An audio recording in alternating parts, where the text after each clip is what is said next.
Hello to my fellow KW stakeholders. Of course, it's Aaron Kaufman, Chief Stakeholder Evangelist out of Atlanta, Georgia, bringing you another edition of the My 401 KW interview series where we dive deep with some of our top profit share earners and stake-minded associates. And today is no different, as we are not only talking to one of our biggest profit share enthusiasts, but one of our top agents, Mr. Barry Paley out of New York. How's it going, brother? It's going great, bud. Good to see you. Everything is cool. How about you?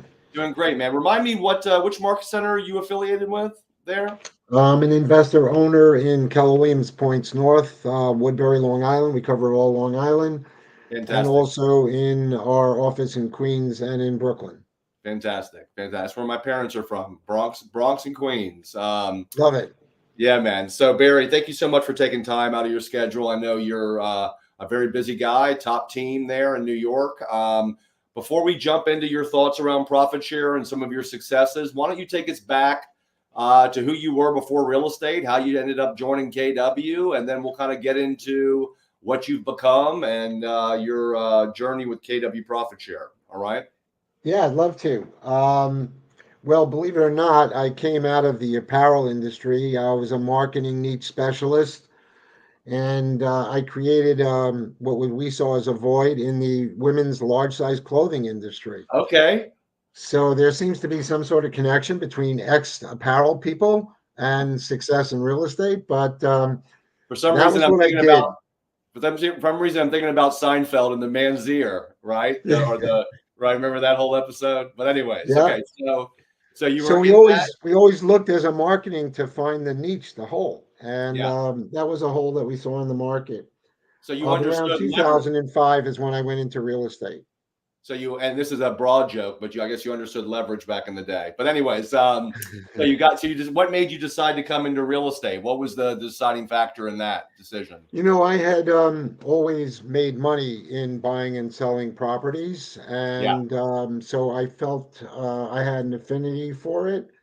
And I actually got my ex into the business, God knows, back in 2000, early 2000. Yeah.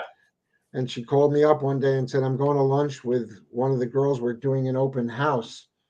I said, okay, what happens with that? She says, well, we do an open house. And then I said, what happens if you get a buyer? She said, we split it. I said, split it? I'll go get my license. I'll take you to lunch, keep the money in the family. Yeah. No doubt. That's awesome. But anyway, I had planned to do some significant flipping. And so I got my license. And, the reality of the story is that, as it always is, your first referral is family and friends. So my sister asked me to handle a rental property for her in Center Island. So I went out, took care of that. And the next thing you know, my office got a call for Center Island. They said, give it to him. He's the Center Island specialist. So I one love it. deal, and I was a genius, right? Yeah. Yeah. Timing's But I went everything. out there and took 5 listings for this one woman in Center Island, Wow. put together a $2.5 million deal, made 60 grand. And I said, hey, this looks like it should be easy. I'll just do Wow. this once a month and I'll have fun. Yeah. I didn't know that that was the only deal I was going to do my first year. Right. But that's basically what got me on the trajectory. And then one day I woke up and I said, like, you're playing with this. Yeah. Why not go into it the same way you go into everything else, with full intention, Sure. and just blow it out? And so 2005, I went pretty much full time. Yep. And what company Went were you with? Well, who were you with At before? that time, I was with a company called Laffy, which had 17 stores, Okay. brick and mortar, and I became their top producer. And it's funny, Aaron, I only wish I met you sooner, because I probably was looking at KW like 11 years ago and Yeah. then 8 years ago. Yeah. I'm with them. February was 6 years, so we're just going on Wow. into our seventh year. And of course, my battle cry is the same as everybody else. Why didn't I do it sooner? Yeah. So what was the reason? And talk about how KW came on your radar, and what made you make the jump? You were the top agent over there at Laffey. I'm assuming you were treated well by them. I'm assuming it was a good company, but was there what was the sort of the driving force in looking for another company, if you even were, or the conversations that led to looking at KW a little A closer? good TL that was relentless in asking me to take a meeting. Yeah, But like I said, I had met with Michael Brand several times sure, prior. sure. I knew what the company was. I loved it. One of our hardest bridge to Terabithia is Yeah, for people, and I explained it this way, and it's funny, but I was talking to my partners, and everybody loved the explanation. And I said, I didn't realize then, but my pitch now is if I told you that there was a better life on another planet, yeah, and I offered you a round trip ticket, all expense paid, whatever you bring with you, you can take back, but there's a better way. If I gave you that free round trip ticket, no questions asked, yeah, would you at least go and visit it? This is yeah. not a timeshare I'm selling. You're not Right, committed. right. Just go take a look at it. Would you do it? And then basically, I was invited as a guest to family reunion, I believe in 2017. Amazing. And that And was, when I got there and I saw you and I saw Gary, yeah, I texted my wife, my muse, my better half now, who we yeah, had got engaged to the day before I shipped out to go to family reunion. And I said to her, this is a snowball at the top of a mountain. We either get behind it or we're going to get run over by it. yeah, I was blown away. And for those people that are listening, if you haven't attended either family reunion or mega camp, you need to know what our company is all about. yeah. And it's the difference between reading the menu and tasting the food, right? Yep. I You got love to that. go there, you got to taste the food, because when I did, I looked at it and I go, oh my God, I should have done this. And I came home and I accepted, I was the rainmaker, and we did a new market center launch, Nice. which is different than revitalizing one. Sure, sure.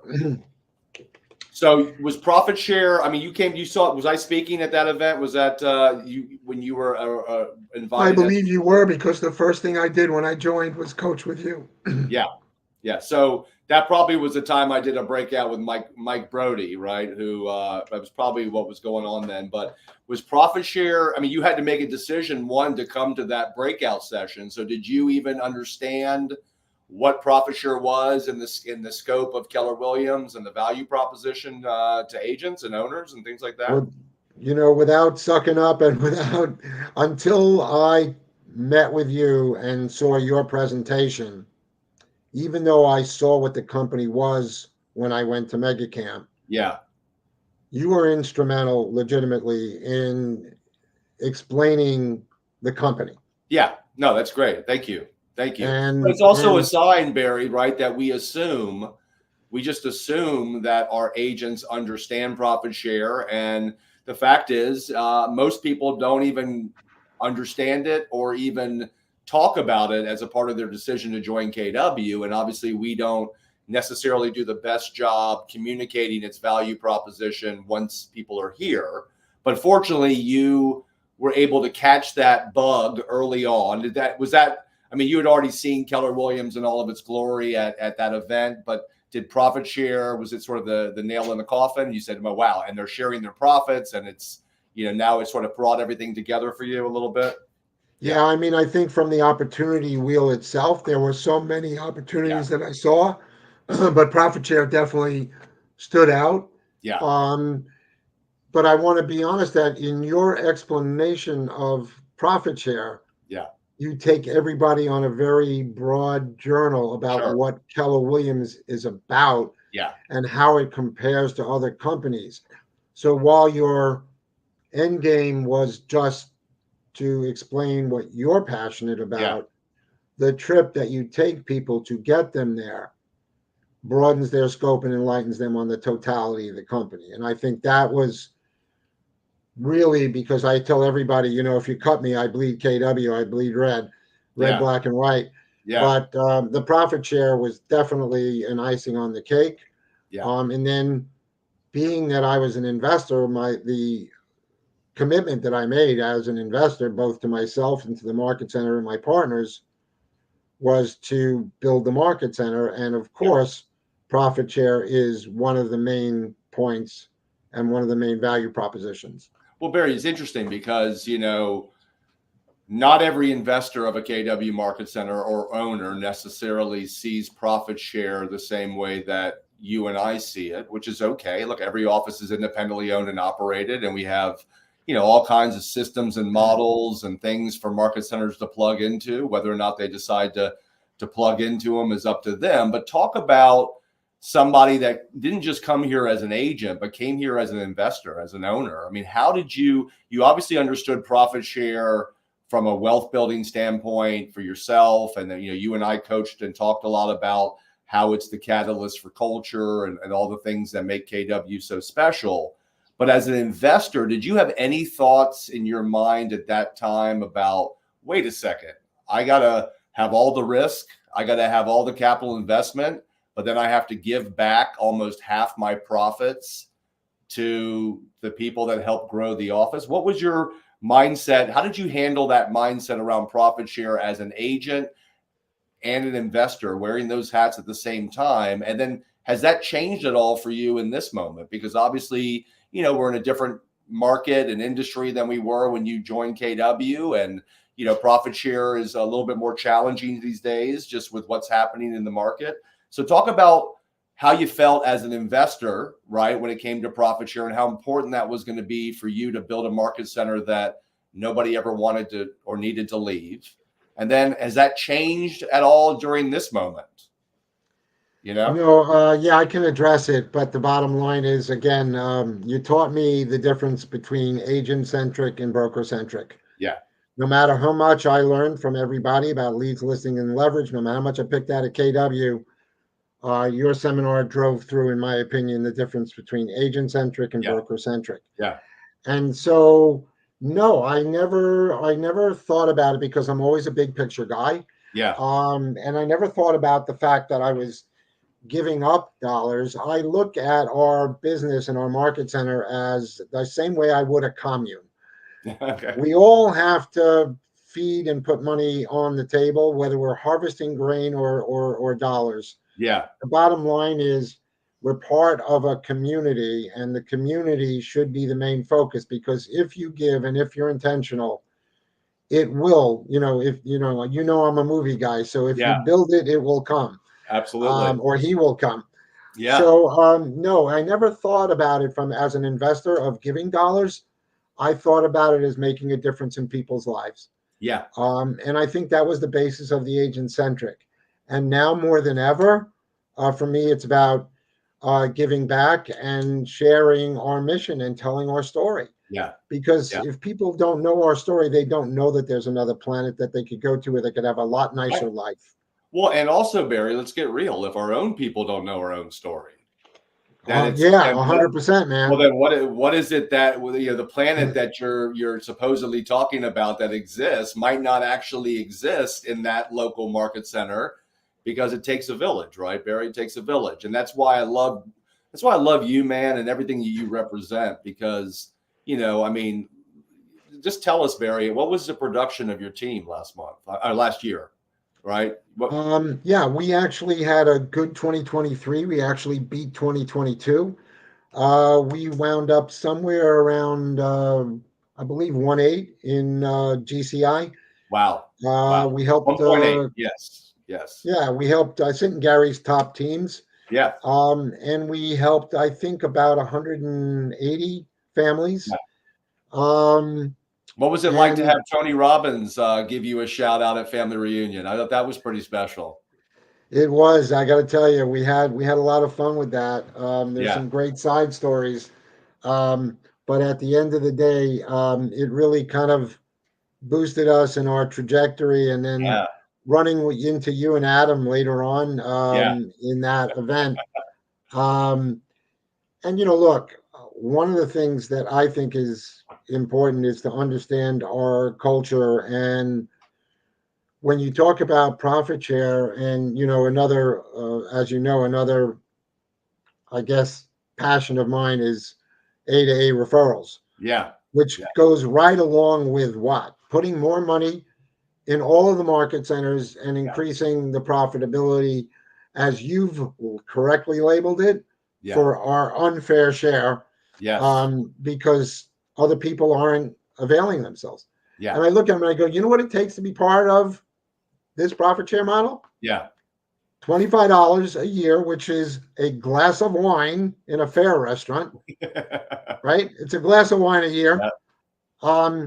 And then adding value to the market center that you're a part of, Mm. so that you can continue to participate in building the growth of an agent-centric model. Yeah, exactly. I That's mean, what I I love don't, about right, Barry. That's what I yeah, love about I don't understand, as I'm sure you don't, yeah, anybody that wouldn't avail themselves of that, because our job is to keep the front doors open and close the back door yeah, man. in respect to Absolutely. agent retention, Yep, and to attract other people to the commune. For what? For the sake of the better of the commune. exactly. And So it doesn't make sense to me, but I am as passionate about it today as I was. yeah, Um, and I'm actually relaunching, where I am involved heavily now in the management of Keller Williams Points North, yeah, in Woodbury, and rekindling some of that passion yeah. to continue to grow our profit share, Well, and talk to especially in today's market. But anyway, yeah, 2023, we kicked some butt. yeah, We were significantly ahead of 2022, and we also were able to do that in shifting and bringing down costs. yeah. And our focus really right now is growth and expansion for the team, for the market center, and in general for the other market centers that I'm involved in, which is our core eight, and casting our eyes down south into Florida. That's awesome, man. And I one of the reasons I got you on this call was, I think, unfortunately or fortunately, a lot of our top agents aren't necessarily plugged into profit share. Either A, they make so much money in GCI that profit share checks don't, are not in their minds incentive enough to be purposeful about it. But I know you're driven by something more than just your next check, right? Obviously, you have this overall mindset of, hey, I'm a stakeholder. Not only am I an owner investor, I'm a stakeholder as well, and I'm vested in the success of my fellow stakeholders financially. And I know that's a big part of how you act and how much you give back in your office. And so I just wanted to, maybe you could speak to some top agents out there, because sometimes the only way to get top agents' attention is to have somebody that does more business than them tell them what they do. But talk about, and you've kind of talked about it a little bit, but how important, if let's just say you weren't an investor, let's say you weren't an owner, my guess is, Barry, you would still be acting the same way regardless. But talk about what that means to you as somebody who's a top agent that people in the office look up to. What does it mean to you and to your market center to be present, right? I mean, you don't have to come into the office all the time. You don't have to teach classes like you do. Why is that so important to you?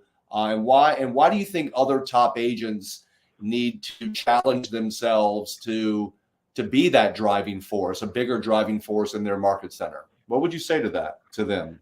So, I think one of the things, especially when you work as close with Gary and Jay and Jason, Yeah, and the upper core, is that if you're not looking for talent constantly, whether you're a team leader, yeah, lead a team, an MCA, an investor, it doesn't really matter almost what your role is. If you're not building a bench, yeah, you're not growing. right, And so you always need to be bringing more talent into the market center and into your world.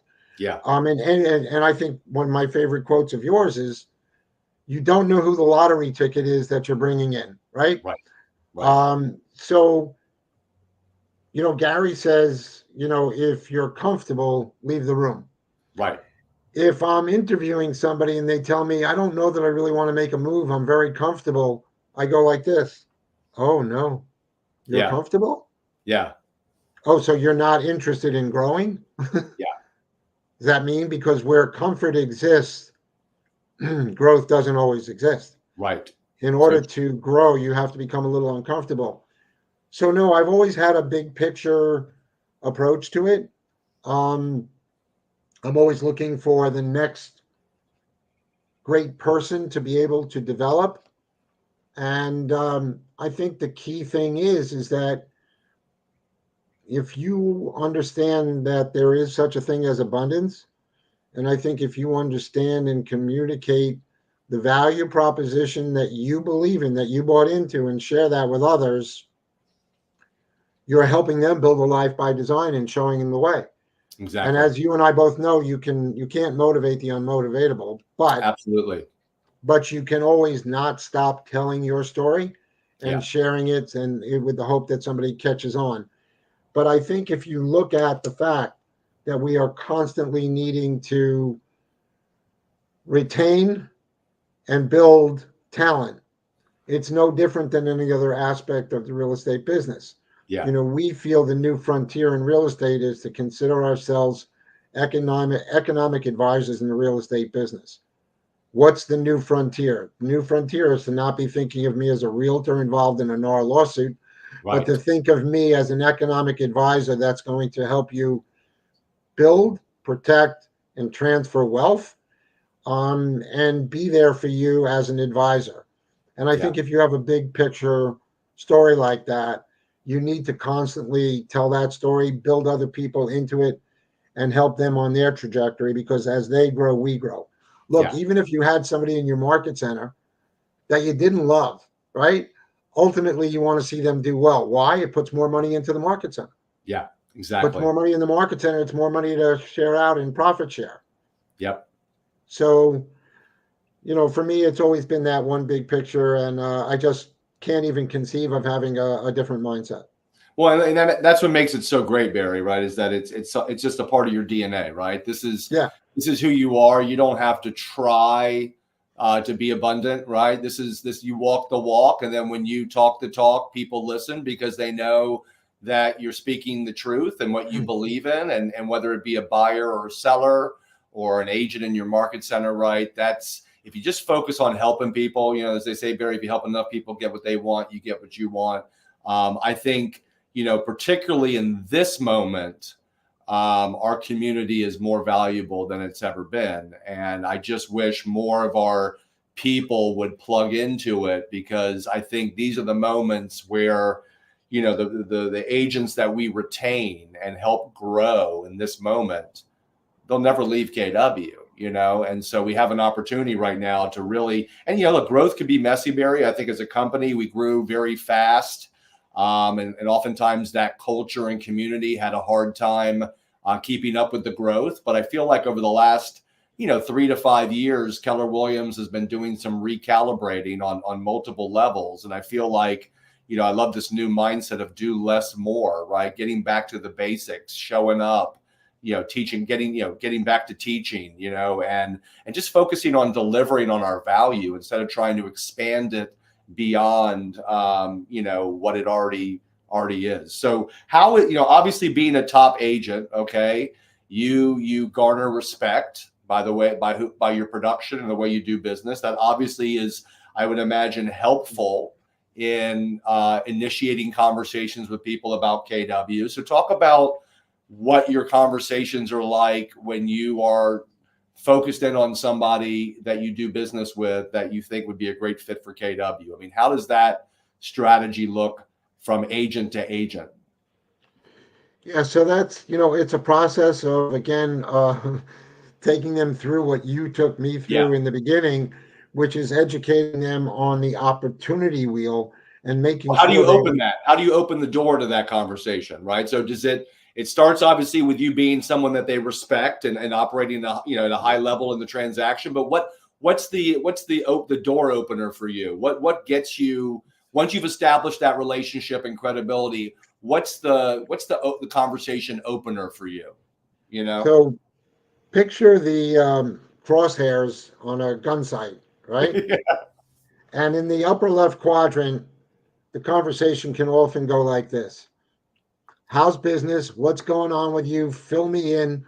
What's working for you now in Yeah. your business? Present, perfect. That's Yeah. that. That's that box, right? Yeah.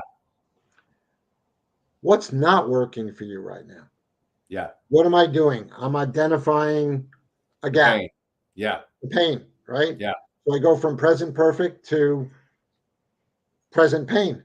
Yeah. And now I've identified the gap. So my next step is to take them into that upper box. I would love to sit down and either do a tech review with you, review of your database. What do your ancillary income situations look like? Depending on what their gap is, I'm going to look to have a conversation with them about fixing and filling that gap without sounding instructional. But hey, I'm wondering, a database that doesn't transact is not a database. Yeah. It's a treadmill that's not plugged in. It's a Yeah. car without an engine, and it's doing nothing for you. Would you like to see the difference and review the stats on what a 36 touch campaign would do for your database? I'm more than happy to sit down with you and show you what's working for me. This is prior to even a recruiting call. Yeah. Yeah. Come on in. Let's identify what's working, what's not working for you. Let's discuss that gap. And by the way, this is what I do to fill that gap. Would you like to sit down and go through some of the processes about the level of education, training, models, systems, algorithms that we can provide you to solve that problem Yeah. here or not here? And that opens up the conversation to identifying the gap, filling the gap, and then taking them to resolution. That's awesome. And are you plugged into Command right now, or are you using other stuff? More so than ever. Yeah. Yeah, we've we are still on Boomtown. Of course, the last month or two with them was Yeah. like a CF. Yeah. Um, Sure. but we are refocusing heavily and using Command at a high level. Yeah. And And that serves you well, right? Now, look, we all agree Command is a work in progress, right? I mean, it's yeah, not perfect, but when we have top teams like yours plugging into it and helping us break it and evolve it, not only can you make an impact, right? Because you can offer your insights on how it's working at your level, but then you can also kind of take ownership of it and speak to it in a way that can explain to somebody, how it's benefiting your business and what it's going to look like a year, 5 years from now, right? I mean, that I think agents that are not plugged into Command, it's difficult for you to talk about what we're doing, right? And why we built our own tech and where this is going if you're not taking ownership of it and helping us evolve it, correct? 100%. There's a saying: democracy sucks, but it's there isn't a better alternative. Yeah, totally. And the obvious. What's the best CRM? The one you use, Yeah, exactly. right? Love that. Yeah. So if they are constantly in flux, which they are, Yeah. and none of them are 100% perfect fit, and there's a maturation problem, and there's an evolution Yeah. problem. I am also a firm believer in KW, as you know. Yeah. So Gary stands for us. I want to stand for Gary. And I want to work as best as I can within that format. Does it answer all of our solutions? Listen, if I'm a single agent, it does. Yeah. Okay. As a Yeah. solo agent, it does. Do we have some work to do for the teams on that side? Yeah. Yes. Is it perfect? No.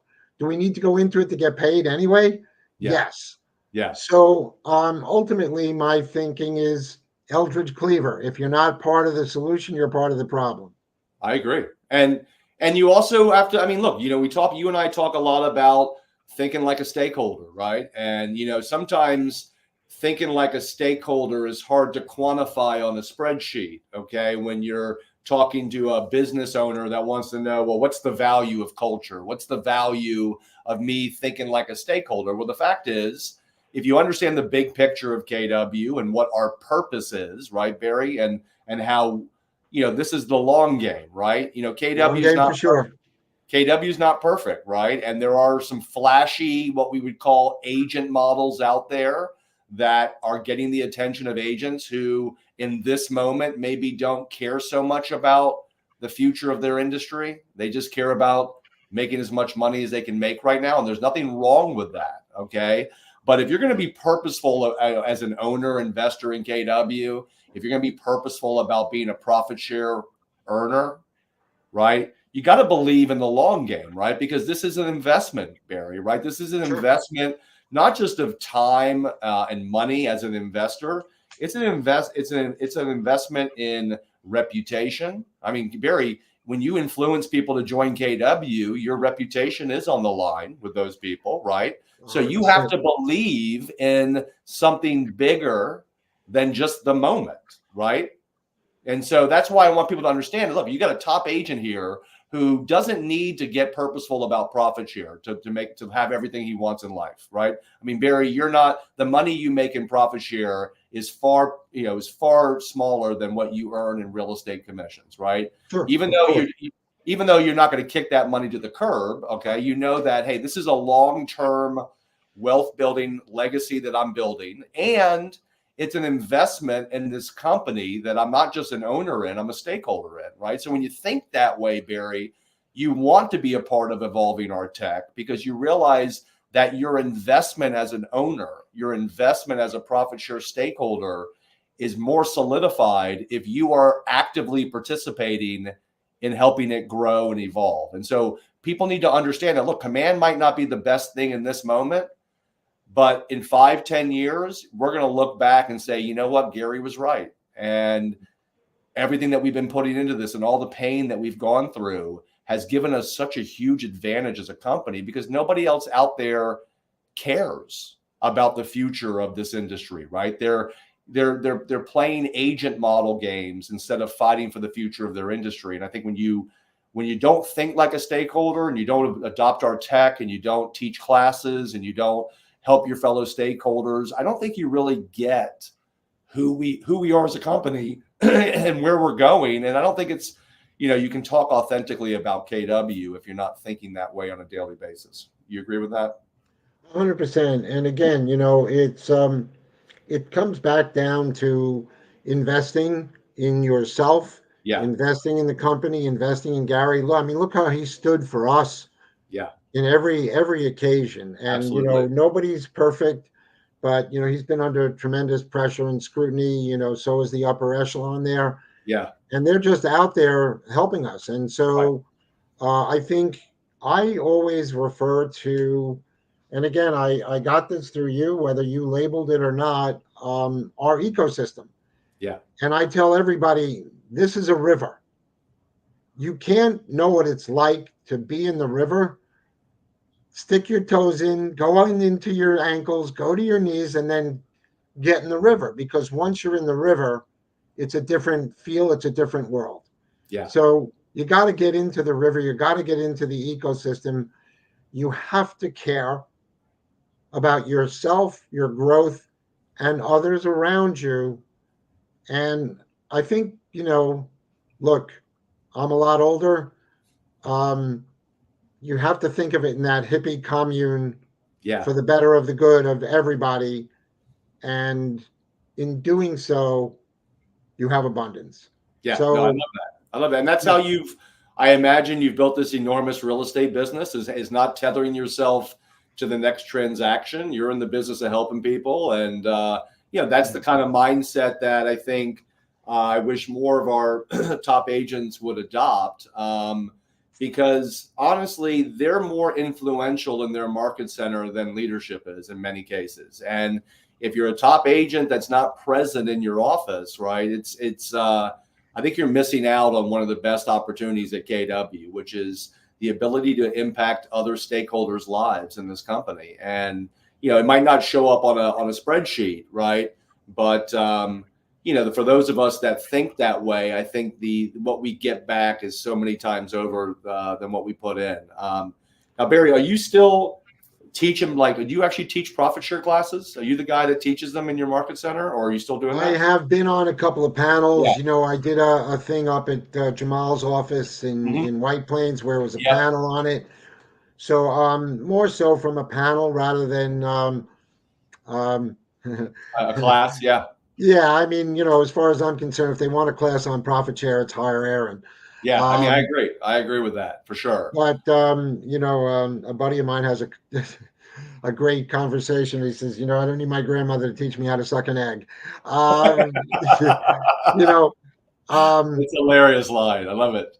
go to the guru, right? But I will speak to it because it's important. And if they're not bringing you in, they're going to get watered down Aaron Kaufman through my ecosystem, because what you taught me was internalized, and it's like you said, part of my DNA.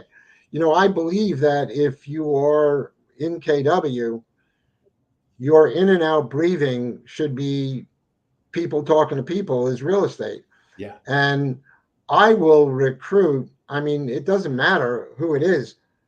I just leased a new car, and I had the experience of working with in 74 years on this planet, what I thought was the best car sales person happened to be a young lady. Yeah. And I was so blown away by her performance. So I said to her, let me get you licensed.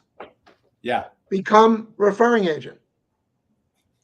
Because people need to understand that even if it's somebody that's not in the industry, but could be a sphere of influence, think about working someone else's sphere of influence. Yeah, exactly. Get them on as a referral agent, give them the 25% referral, and work their sphere. I have a friend of mine in the city who gave us a referral for a $6 million deal out in Watermill. Awesome. I cut him a check for $18,750. Amazing. For what? Connecting me up on a phone call.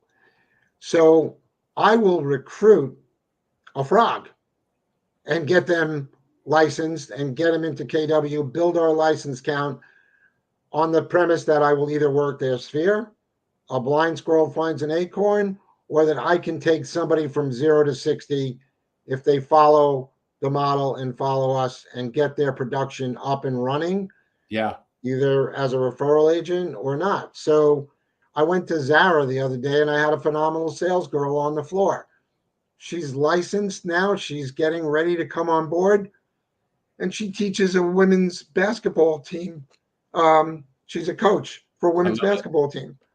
Her sphere of influence, college players. Right. We're getting them licensed. It doesn't matter. It's just, it's either a knee-jerk reaction or it's not a knee-jerk reaction. If you're in the river, it's part of swimming. Yeah, I love it. If you're not in the river, you're on the sideline looking at everybody splashing around going, what's all the noise about? Well, all I'm thinking about is not only are you, changing lives. Let's get real. You get somebody who's a basketball coach who's earning an extra 20, 30, 50, 60, $80,000 a year in referrals, right? How much are you changing her life? What does that do for her ability to impact all these other, athletes' lives, student athletes' lives? But the other side of it, Barry, is my guess is they're in your downline too. Yeah. Yeah. Well, again, I got to be honest with you. I don't look. Well, I don't think. Yeah, I got you. I love that. That's when you're making a lot of money, is when you don't have to look. And Well, and I know that you would do that either way. Yeah. I look at my profit share every month to see what it is, because I wait to see where that check goes and takes me. Yeah. But if it's a great check, super.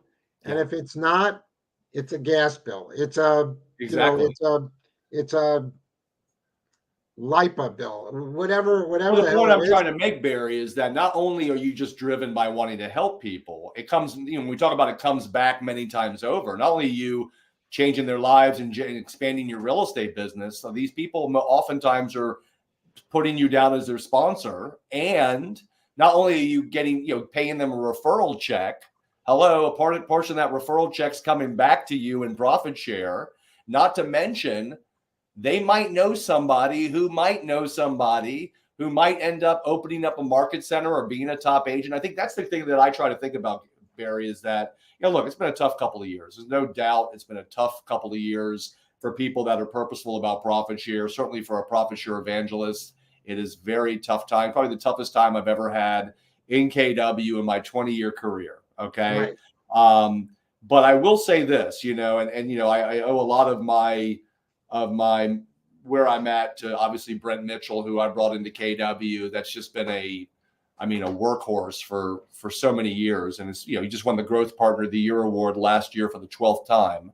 He sponsored 182 people. And I just, his ability to just put his head down and just do what he does, regardless of the moment, I'm grateful for. But, I think a lot about, the attrition that I've experienced right in my downlines, particularly over the last couple of years. And people know that, Sure. We built our downlines off predominantly brand new agents off the internet, and obviously I wish I had, we're sponsoring 7th level agents who attracted other 7th level agents. But the cool thing about right now, Barry, is that even though, like, I look at last month, I had like 50 people dropped out of my downline last month, but we added 53, right? Right. New ones. And, I think about like, yes, this moment will pass, right? Like we all know, I've seen people posting some of their profit share checks and they're very low right now. And, and I get it. We all wish they were bigger, but these are the moments, Barry, where if all you do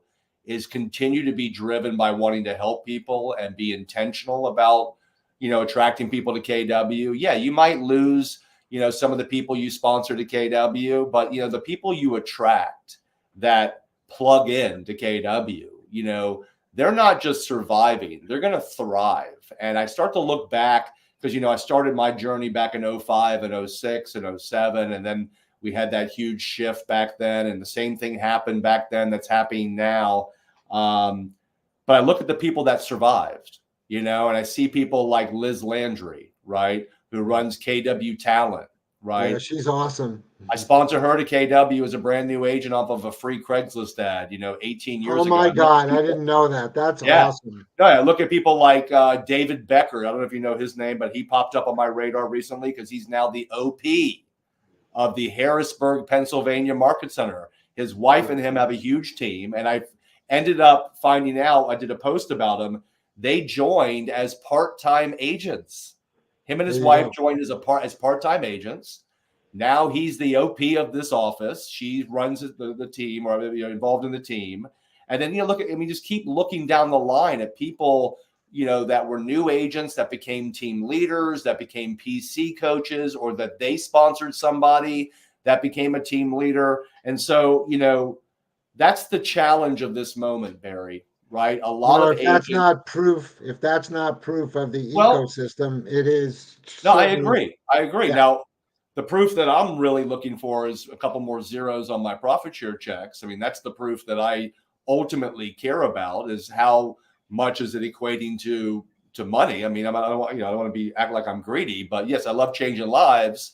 But in this moment, I don't feel like my profit share is reflecting the potential of what it could be in this moment financially. But once again, I can't control the market. I can't control how certain market centers feel about profit share, right? All I can control is trying to add more people and excite the people that I bring into KW to attract. And I think that's the challenge, Barry, right? Yeah, in this exact moment.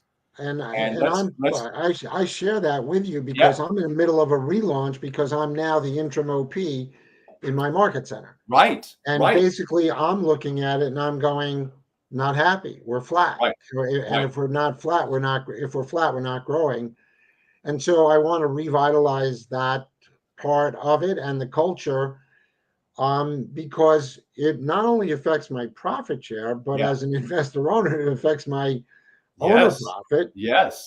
So I feel it in all the same ways that you do.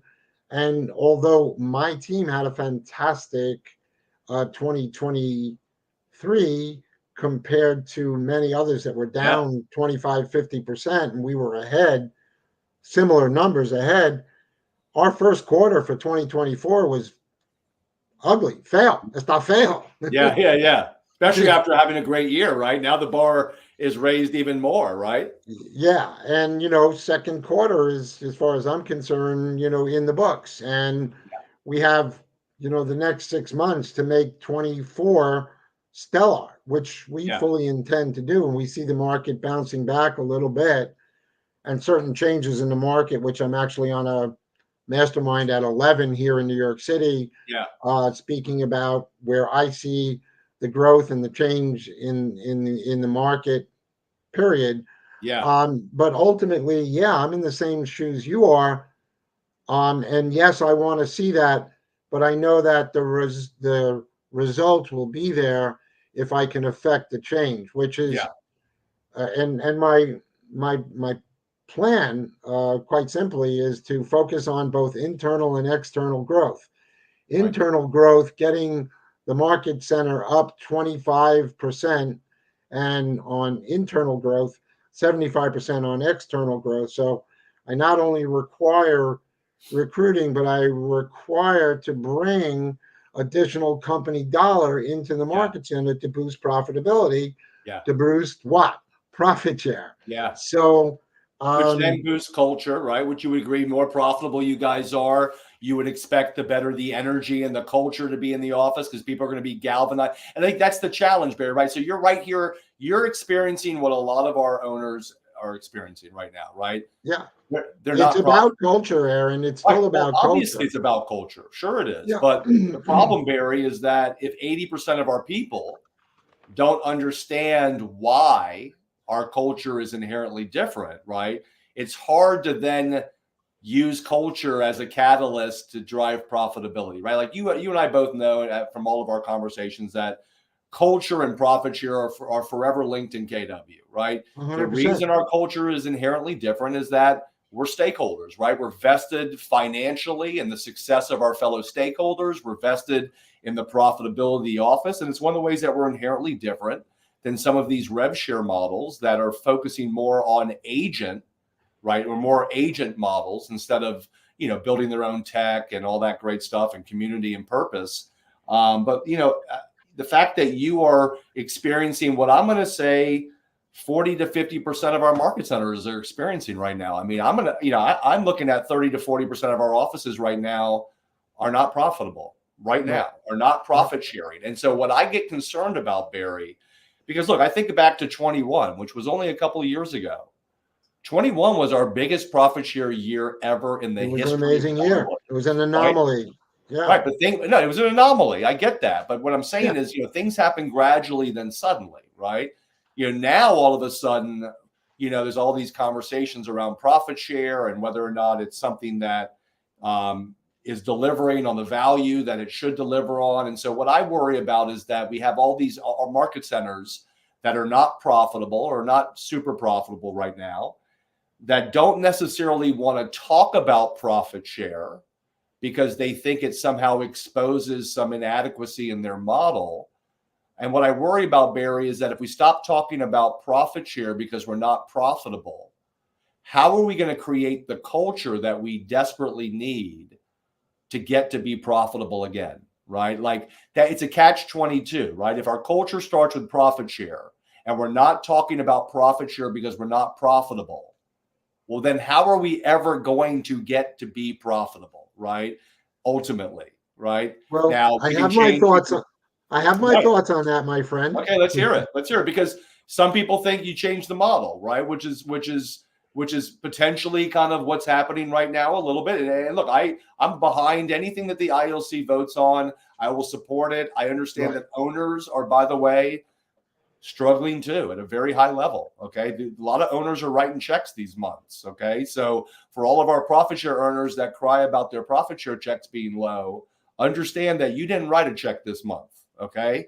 A lot of our owners did. And so, if we're going to turn this around, Barry, it's going to take a village, right? It can't just be, hey, profit share earners versus market center owners. It's not an us versus you. It's an and, right? We got to get everybody back on the same page to understand that profit share is our secret weapon, because it creates a culture. where agents are vested in a common goal, and that's our secret weapon. So Barry, talk about this moment. Talk about what I'm saying from an owner perspective. How are they going to get to be back to being profitable and profit sharing if they're not really talking about it because they're not profitable right now? So I have some thoughts on it. Obviously, it's not necessarily a panacea for everybody, Of but course. look, today, and Gary and everybody knows what goes up. He always says, "What goes up goes down. Yep. What goes down goes back up." Yeah. So it is a question of survive till you thrive, not a question of that the model doesn't work. The model Right. works. Right. I will tell you that teams are behaving like brokerages, and brokerages are now trying to behave like teams. Yep. So there's some shifting there as to how we get and cover, Yes. which you covered in your class from day one, Yeah. the dependent, the independent, and the interdependent Right. agents, that there is a home for all of them in here. And I think, you know me and my Barryisms, right? I'll quote the Bible, the movies, or whatever. The children shall lead them. Yeah. Ultimately, if the teams are surpassing the growth of the brokerage, Yeah. then the teams need to be responsible for growing and expanding. Yeah. Then they need to bring the talent into the market center that the brokerage may not be attracting on their own. Right. So I think you're right. There needs to be a call to action. Why? And don't quote me on this one, but all OPs are not created equal, just like all agents are not Yes. created equal. Yes. And I think that corporately, and I'm sure Gary and Jay and Jason are on this and would agree, we need to police our own franchise systems and Yeah. the brokerages and make Yeah. sure that they are, in fact, in culture and understand the importance Right. of it. Right. So I think that there's some accountability that needs to be held there. And we're seeing that now. I think we're seeing those changes happening from a top down standpoint. And look, it's times like this that you gotta look into the models and how effective they are, and are people plugged into them. But I don't think anybody that owns a market center should feel like they don't have all the tools they need to be profitable, right? I mean, we have market centers that are $1 million profit sharing market centers right now, Right. even in this market, So I mean, I it's know not the before we model. took over New York, New York was never profitable. Yeah, Rich took over New York. We've been able to get that exactly. incredibly profitable. When we launched our market center, our first transmission was in March of 2018, and we have not been profitable ever Yeah, since. yeah, Now, are the numbers significantly down? Yes. So what do? You change around and you look at your focus and you say, I need to increase internal, I need yeah, to increase yeah, external. How do I do it? Our model will be through training and education. yeah, The way that and I don't want to say got finally brought in, but what attracted me at the end of the day to Keller, aside from Michael Brand and the model, was the education and the training and everything that was available, because yeah. that didn't exist where I was. Sure. And ultimately, I looked at it and said, these guys are the scribes of real estate for the last 35 years. Yeah. They wrote the book, legitimately wrote the Yeah. book, No. Right. right? Right. And anybody that you talk to basically says, if you follow the model, you'll succeed. Yeah. If you follow the model, you will succeed. Exactly. And And you need to show up and then do what it says. Those are the two things: people talking to people, showing up, being intentional, being consistent, and being committed. If exactly. you have those attributes, you're going to succeed in our model, and you're going to make an effect that lasts and not only affects you, others, and the market center. So I come back to the commune concept, and I basically say that all of the things that we're talking about, if you are a team and your OP isn't doing the right job, I think you need to hold them accountable. If you're a team and the people on your team aren't doing it, you need to hold them accountable, show them the way, and make them understand that it works if you work. It Yeah. doesn't work if you don't work it. You have Well, to and work. obviously, yeah, and Barry, obviously, like, look, we want to be the preferred real estate company for all these top teams out there, right? I mean, we brought the concept into the industry, right? And if Gary's anything, he's an abundant person who would say, I want you to be bigger than me. And it's not a coincidence that we have spawned off our greatest competition. Okay. A lot of Right. our competition was spawned off by KW agents that thought that they could, do it bigger and better than KW, and good for them. Okay. Mm-hmm. But when you brought up a great point, which is that this idea that, these teams, they need to recognize that even though, that their business is their team and the profitability of it, they're a part of a market center too. Right. And, look, we want to be in business with these top teams, but the fact is, if I refer somebody to a market center and they join a team, and either A, are forced to put that team member down as their sponsor, or B, they're put on a team where they don't run any production through them, okay?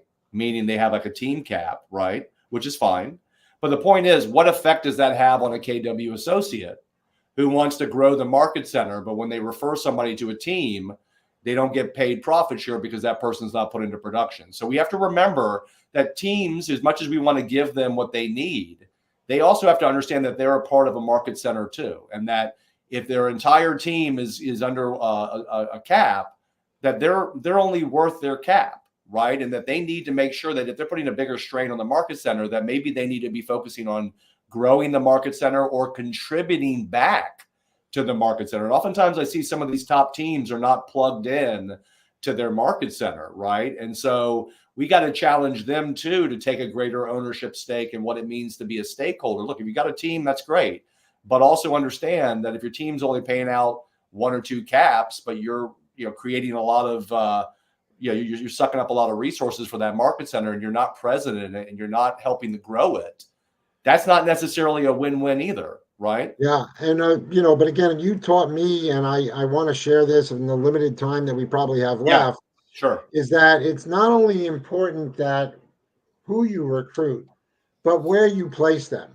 Yeah, Because, exactly. you've got to understand that is not like a referral on agent to agent, and we don't work that way where you gave me a referral and Yeah, you don't hear from me until your W-9's needed, right? right. It's a constant communication. So recruiting somebody is one thing. Putting him in the hands of the right TL is Yeah, another. yeah. Putting him in the hands of the right TL and the right market center. I mean, if you're going to recruit them to somewhere that's not profitable and there's another market center down the road, boom. And then Right. when you're recruiting them, what do you think about that person? Because when you talk to that TL, you want to make sure, should that person go on a team? Do I Yeah, think this person can survive as a solo agent? Should they be on a team? Which team do you want to see to put them on? yeah. Not just put them in the hands of the TL and forget it. Right. You have a fiduciary responsibility, in my opinion, to that recruit to make sure that you didn't just bring them in, but Right. you put them in the best situation to be able to survive and thrive. Absolutely. So And it's it not, goes profit share is way not about, beyond just getting them in. It totally gets them agree. back into that ecosystem. Totally agree, Barry. And look, profit share is never about us, right? It's about what's best for the recruit. Mm-hmm. Obviously, a market center that's more profitable could be an indicator of whether or not they're delivering on our value at a high level. So that can be great. But look, you don't want to solely decide on which market center to refer somebody to based on just profitability. It's an indicator. And you and I both know, for example, with your own market center, sometimes there's moments when a market center is turning around. And if you help build it at a time when it's a turnaround market center, that could come back to you many times over. I think moving forward, what I've come to a conclusion around, Barry, is that we're a large franchise company. Okay. Not every ownership group of a KW market center is going to value profit share the way that you do, the way that I do. And that's okay, right? Every office is independently owned and operated, and they can kind of mold a market center the way around what they think is important. What I would ask is that if you don't value profit share, will you let all of us know so that we don't waste the time trying to grow your office, right? Because I think people are going to realize that if you think profit share is a tax right now, instead of an investment in the growth and profitability of your market center, get ready to see what the tax is of your agents not caring about the growth and profitability of your market center, right? Because that ultimately right back to culture, right, buddy? right. That'll be the biggest tax of all, Barry, is that you're not going to have the culture of an office that's profitable. You're not going to have agents excited about wanting to attract people to your office. And so we have to be very careful in this moment as we kind of recalibrate profit share and we try to figure out, what the role of profit share is going to be in our company moving forward. Let's not forget how we got to be number one in the first place, right? Yeah. Because it's an easy decision to make once you're number one, okay? But let's not forget what got us here, okay? What got us here was culture. What got us here was treating our agents like partners and rewarding the agents for growing our company. And I think if you're running a market center and it's not profitable and you don't think profit share should be a part of your value proposition moving forward, I have a feeling that the tax on not making profit share important in your market center will have a greater impact than the tax that you think profit share plays in your model. So I just, I love talking to people like you, Barry, because, it reminds me that there are people out there, not just agents, but top agents who, even though they're making so much more money in GCI than they are in profit share, that they see the value that profit share plays in their lives. And look, it's not about the money for you. The fact is you have a stakeholder mindset, and as much as I do that there are people in KW that do a lot more business than you. Okay. Even at the level that you're at, there are people that are doing it so much bigger than you. And that's why you're here, man. You don't want to be the smartest guy at Keller Williams, right? You were the smartest at your other company. You wanted to come to a company where agents that do more business than you, that have a bigger life than you, actually have a real incentive to share with you how they do it. And they're good people at every company. Okay. They're good people at these virtual rev share companies. They have culture. Okay. They have good people. But when all things are created equal, when your culture is tied to a true financial incentive and people understand that and they think like a stakeholder, nobody does culture like KW when we are doing it at the highest level. I just think in this moment, we need to make sure that we see the connection between profit share and culture and how critical that really is in defining it and making it different from other companies that say they have culture, right? Which is why you need to get back out on the street, my friend. And I've been on the street, bro. I've been on the street. I'm trying. You need to do your macro version, because what you're about is teaching it from the inside out. It goes from culture down. I made a note or two while we were talking, and it's not about getting it going. It's how you get it going. That you need to be intentional. Absolutely. You need to know where you're placing that recruit, whether or not they belong here. You need to know that they're making money or not making money. It's not about find a recruit and get them in the hands of a TI. Yeah. It doesn't. It starts there. It doesn't end there. And on the macro version that you're talking about, we are all tied together. The best of Keller's the worst of Keller. Yeah. If you don't buy into it, you're not really Kellerized. So we've created so many opportunities between K-Score. I mean, I can walk down the street and get anybody along and get them licensed, work their database, or get them in, or have them turn out to be a Liz Landry. I love that story. I didn't know it. Yeah. But you got to get it going, but you need to breathe it, live it, and eat it. And you need to believe in it. And if you do, you'll benefit, and so will everybody else. Well, Barry, they need to believe that you believe, right? I mean, that's what it comes down to, right? When we say it in real estate, that people don't care what you know till they know you care, right? Like, ultimately, if you are driven by making profit share money, you will have profit share breath, okay? And people will smell you coming. But when you're driven by wanting to help people, and like you said, Barry, I say it all the time, when you walk the walk, right?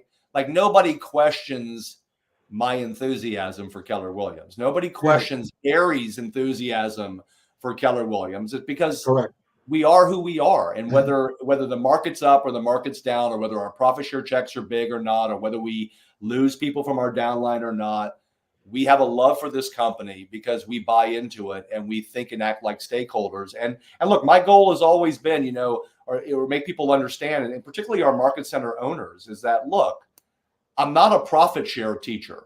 Okay. I'm not a profit share instructor.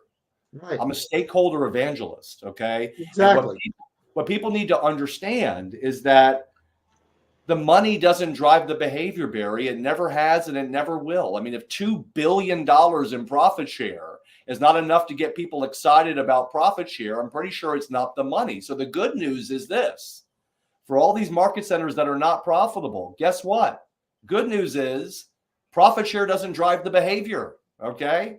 So what you have to do is paint a vision for what it means to be a stakeholder, and that your agents need to understand, look, we're all partners in a business and we're all vested in each other's success. And right now in this moment, this is what people need more than ever. So you can't communicate that concept if you're not talking about the catalyst for the entire interdependent value proposition, right?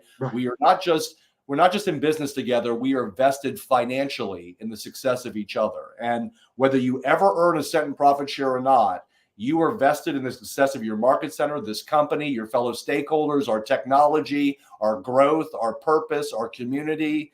And what I fear, Barry, is that in this moment, the conversations around that are more quiet than they've ever been. And, look, I can keep beating the bushes and being the squeaky wheel, but I love people like you that locally say, you know what? I'm going to take what Aaron taught me and I'm going to evangelize in my market center, because that's what I can control. And we need more people to start doing that on a local level, because there's only one of me. Okay. Yeah. And I can't be everywhere at all times. That's why I'm trying to create this, what I call an army of stakeholders, Barry, is that, when I ride off into the sunset, I want to know that my legacy is protected, because there's other people at KW that are going to carry that torch. Right. I think the reality of it is, Aaron, that, if you're not growing, you're not going anywhere. Exactly. You're either growing or you're not growing. If you're not growing, you're going in the other direction, right? Because everything else keeps moving. Yeah. And your macro version of profit share, that's why I started this whole thing out with, you take it macro. It's not about profit share. It's about the culture and how everything ties in. Yeah. And that's the story that people need to understand and buy into and share. Yeah. And if they're not telling our story, they're making a mistake, because it's going to affect their growth no matter what. Yeah. And let's get real, Barry. The biggest financial impact of thinking that way is not profit share. It's the impact of plugging into KW and the culture and the community and what that does for you. From a quality of life. It's the tail wagging the dog instead of the dog wagging the tail, bro. Exactly. And that exists in too many models. Yeah, let's end on a great Barryism right there. Okay. But Barry, listen, man, I can't thank you enough, man, for taking your time today. I know we didn't have a lot of people on the live session, but this will live in the future on YouTube and in the group. And, I just wanted to say thank you so much, because it's a pleasure. I thank you for the privilege to be able to be here. You're amazing, man. Thanks, buddy. I'll look forward to seeing you next. Tell your wife watch your top knot out there. All right, you got it, brother.